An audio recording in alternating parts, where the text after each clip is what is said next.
Hi, everyone. Thank you for joining us. My name is Lynn Cooper. I'm a realtor with McInerney Associates. I work out of our McLean office. And this is my colleague, Denora. Denora, say hello.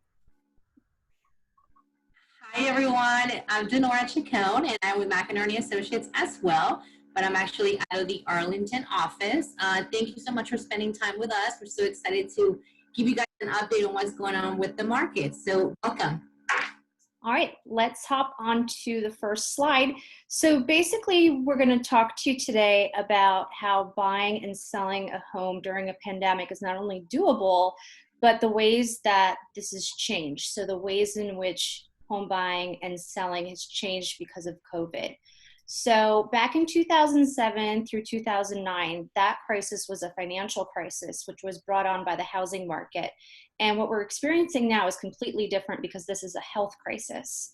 An interesting fact is we actually have a higher unemployment rate right now than during the Great Recession.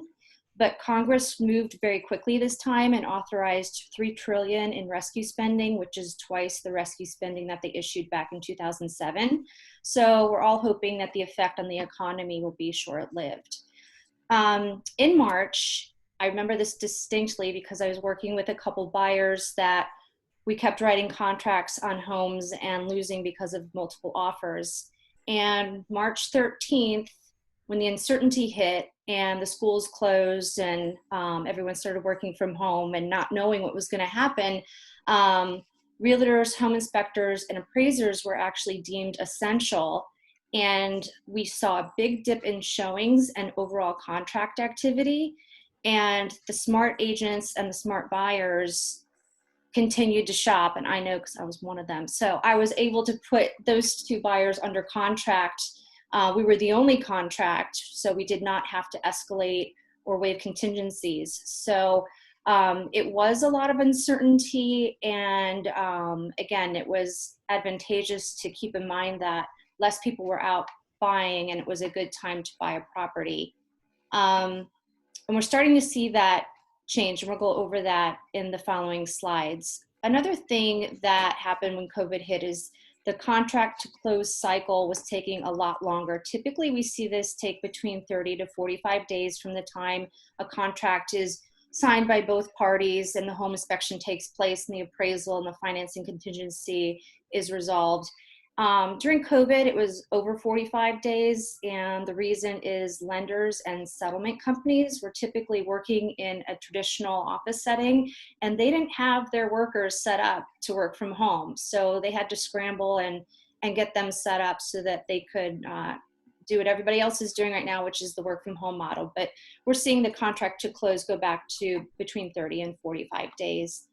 Lenders more. Sorry, Lynn.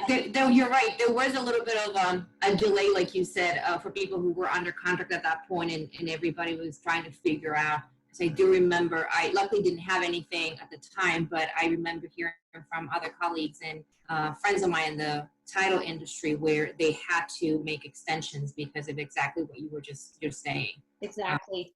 We're not there again. Yeah. The lenders quickly put into effect a lot of new requirements. They changed their minimum credit scores for people who could qualify for certain loans, a lot of new forms that are being signed at closing. And this is something that's still evolving, and we're all finding new ways of doing business. And I would say on the lender side, this is something that is changing almost on a daily basis. Even now, I'm still finding different forms that we didn't have to fill out in mid-March, and just new requirements such as verifying employment, not just once, but one of my clients had his employment verified 4 times, including on the day of closing, just to make sure that he still, in fact, had his job.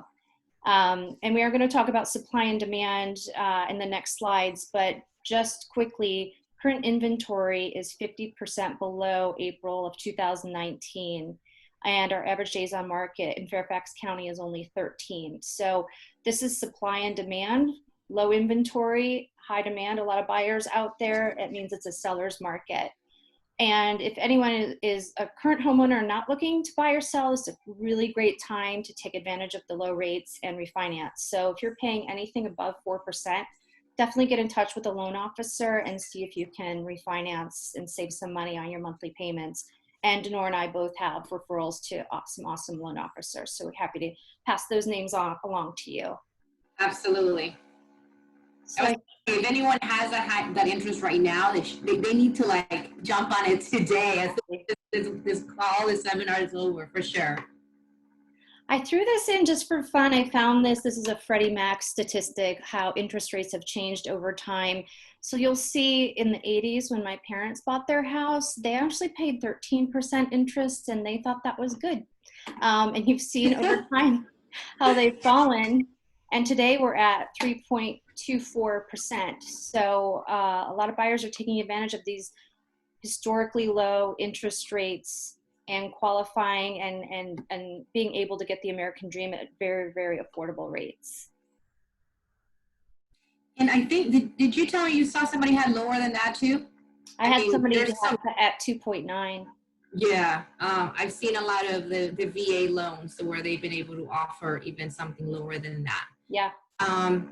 So let's talk a little bit about selling a home. Just like what Lynn had mentioned in the previous slide, we're still in a seller's market.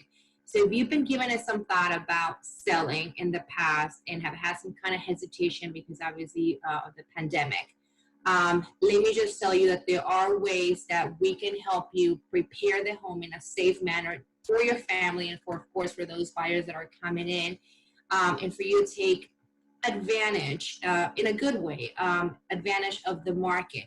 I've had sellers that have had to move because whether they were under contract already when the pandemic started, or because they have to be relocated. I've got a family, a military family that unfortunately they had to be in another state by the end of June. So there are ways that we can help you get there. But just to give you a little bit of an overview. So forget about the traditional open houses, 1 to 4 on Sundays or 12 to 3 on Saturdays.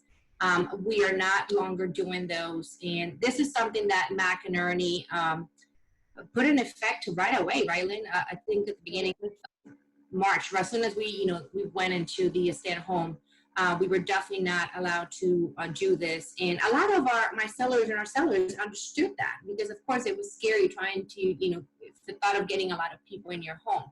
So what we're seeing these days is the virtual tours.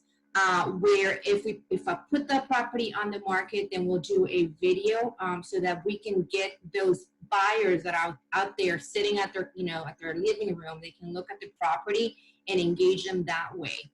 We're also doing what's called the virtual open houses. And I've seen a lot of back and forth on this, and I'm sure you will agree too, Lynn. The virtual open house doesn't have to be on a Saturday or on a Sunday like we used to. Mm-hmm. People have been home, so we've got agents that are showing Tuesday at 3 o'clock, or showing going live on a Thursday at 1 o'clock. So it's very convenient, and transactions are taking place because someone saw a virtual open house and they loved the house, and then they got in contact with their agent and then actually made the appointment to go see the property.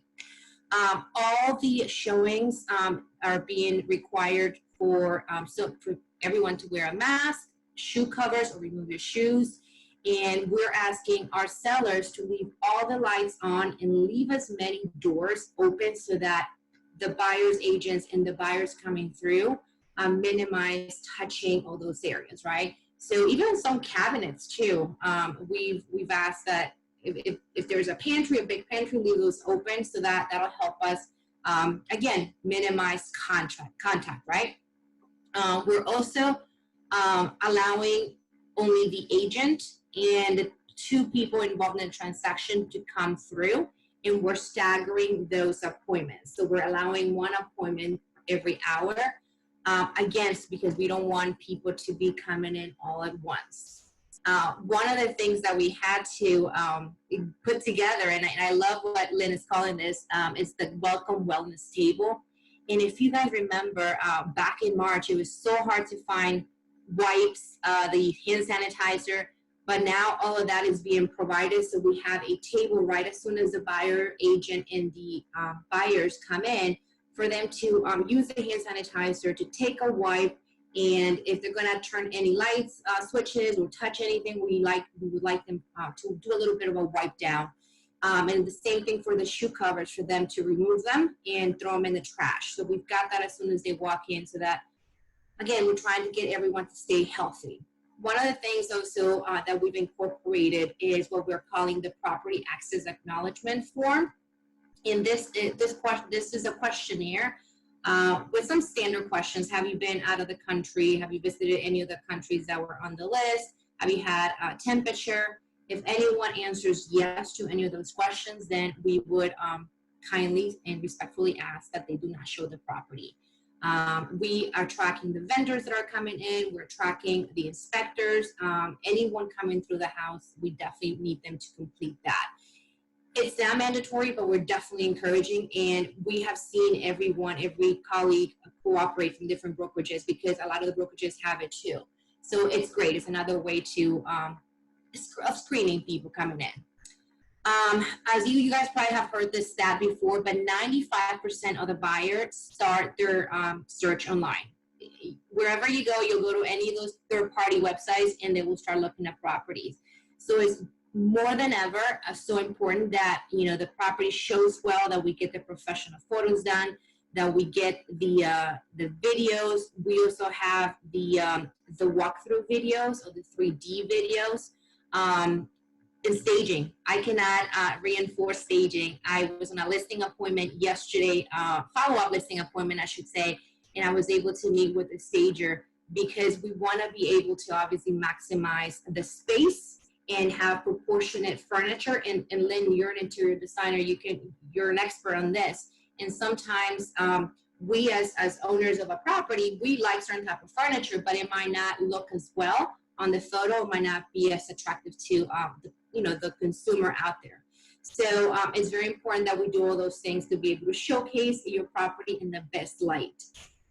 One last thing that I'll touch on regarding the market. We're very lucky to live in Northern Virginia, where it's still a fairly healthy market. Obviously, when we compare the contract activity this year to last year, we've been down, but we have consistently been getting properties under contract in quickly still. What we're seeing though is, like Lynn had mentioned, back in February, early March, we were still competing with a lot of buyers. A property that was priced well and that showed well was receiving 7 to 8 offers, sometimes 15. It was crazy, again, depending on the location as well. And what we've seen now is that we're still maybe getting 2, 3 offers, but they're solid offers. And these buyers are so qualified, well qualified, beyond being like solid, right, Lynn? Yeah. Because the lenders are now being so careful about making sure that they can afford this property in the long term. And we, Lynn and I are big proponents of sustainable home ownership. So please, rest assured that these buyers that are coming in are better than, the 8 or 7 offers that would have, in the past have been received. So that's pretty much what I'm seeing. I'll say that I did have a townhome out in Remington that we were going to put on the market back, I want to say end of March, and we did hold off. My sellers wanted to hold off a little bit. We went on the market at the mid-April, I want to say, and that went under contract right that same weekend. So I've got 3 listings right now that will be closing right now in June.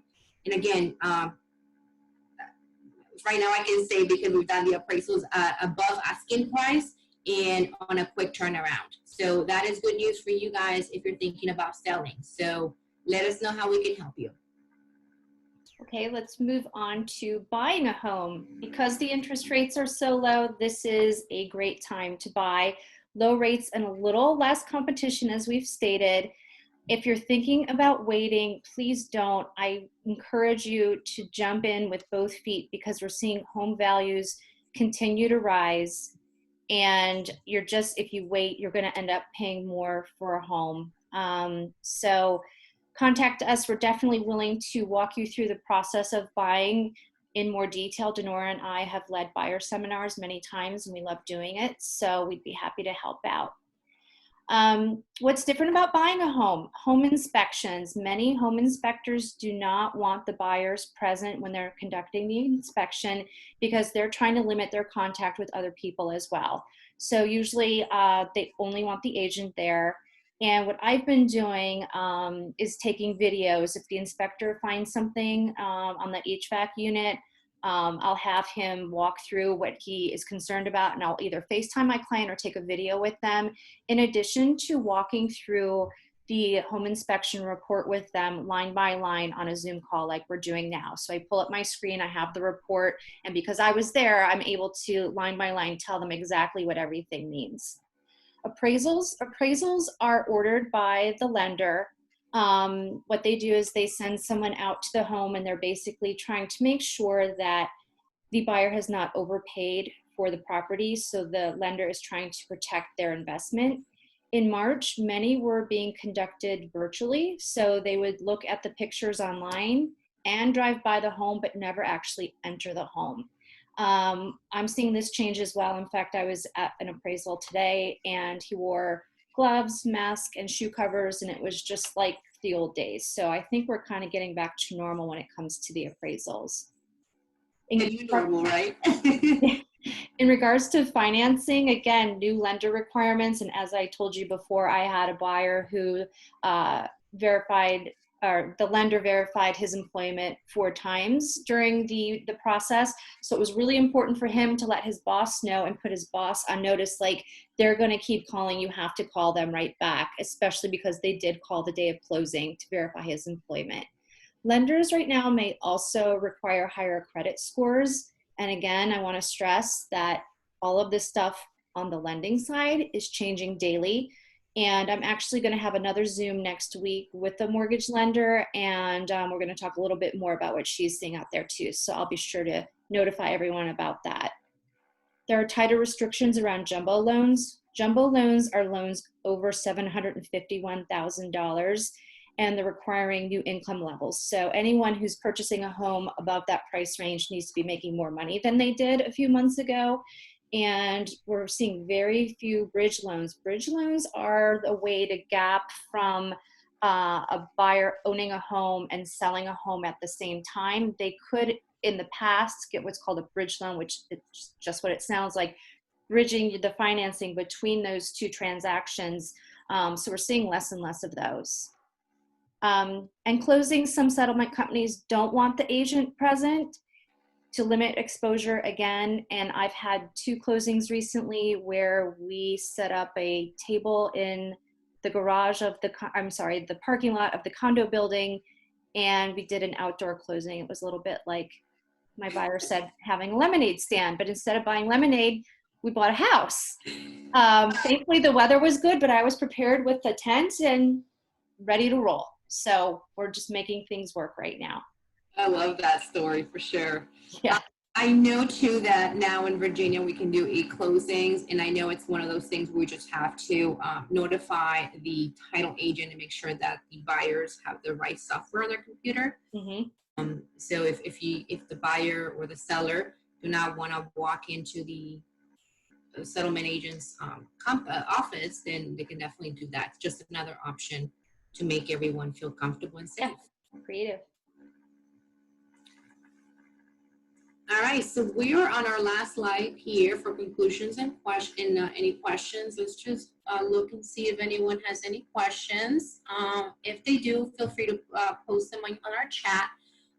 But I just want to go ahead and emphasize again that it is still a seller's market. There is pent-up demand with buyers. We're seeing that buyers that were thinking about potentially buying early in the year, it's going to take some time off. And now as things are starting to get better and we're going back to somewhat of a normalcy, they're starting to look again. I did want to share with you guys some stats that I pulled earlier today, because even though inventory levels have been low and are still low today, we have what is called a tip-off property. And these are properties that the sellers have decided to temporarily take off the market. And it could be for many reasons. But what Lynn and I saw earlier back in March and early April was because of COVID. But it could be because they want to take a break, or they, someone is sick in the family, whatever the reason is. But in Fairfax County, including Fairfax City, we have 223 temp-off properties.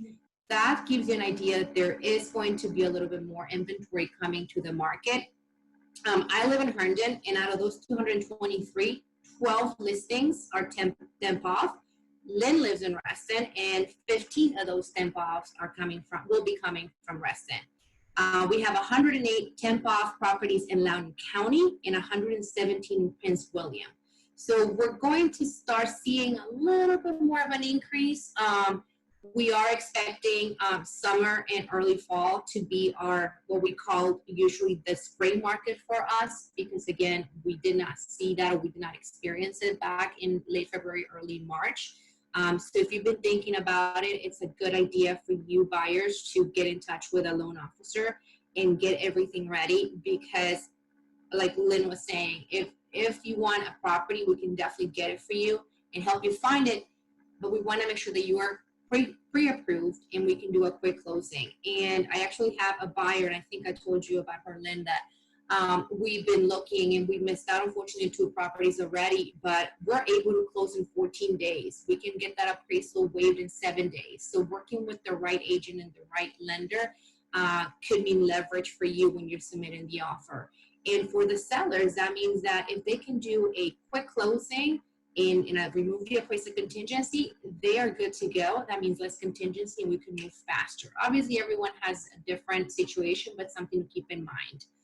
And interest rates are still low, so why not jump on it, like Lynn said, with both feet on, right? Home values and prices will continue to rise, people. There's no question about that. And earlier today, I was just responding to an email from a client of mine. They've been renting for now, it will be a year in August, and they've been thinking about just buying. And so what we did was a rent analysis, a owning versus renting analysis, to show them the savings on a monthly basis, because right now they're paying X amount in rent. And if they were to buy today, or, in the next couple of weeks or a month, the interest rate that they're getting would mean significant savings, and they would be paying lower than what they're currently renting. And right now, the way that we will always say, they're making a payment on someone else's mortgage. They're helping someone else accomplish, the homeownership dream. So I think that's pretty much all I have to say in regards to that. And of course, if you want a Zoom call with Lynn and I to just talk more about the buying process or the selling process, we'd be delighted to do so. Thank you so much, everyone, for joining us. Feel free to get in touch with questions. We've got everyone's email address, so we will be forwarding this recording and our contact information. Awesome. Thanks, Nora. Everyone. Great working with you. See you later. Bye. Bye.